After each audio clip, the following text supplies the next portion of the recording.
What is an API gateway? Why do modern systems put it in front of their API? And how does one gateway manage lots of different requests for different services? An API gateway acts as a one singular entry point for all the requests coming into your system. Instead of clients making requests to different backend systems, it all goes through the API gateway. Imagine an application has different services for user accounts, for notifications, for payments. Without a gateway, the client would have to know where each service lived and how to talk to it individually. And with more services, it gets more complicated. So how does an API gateway handle this? When a client sends a request to an API gateway, it checks how to handle it. It looks at the URL path, it looks at the HTTP method, and any authentication required.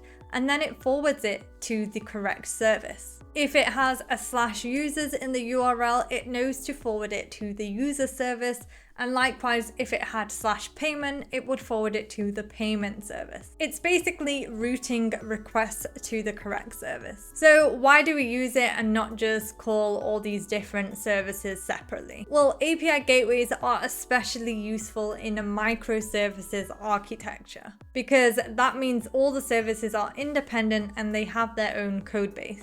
And without a gateway, the front end would have to call each service individually, and it would have to handle routing, authentication, rate limiting for each one. And we can see that the API gateway solves this by being the single entry point. The client only needs to know one endpoint, it routes it to the correct services, and the backend services can stay focused on their job without repeating any infrastructure. In a monolith, everything is all centralized, including authentication, logging, and all the other stuff. So here, a gateway isn't really needed. If you're still struggling to understand how APIs work, I have a free API guide you can download linked below. And if you like this video, I have a playlist for beginners on concept overviews, so check that out. But other than that, I'll see you next time.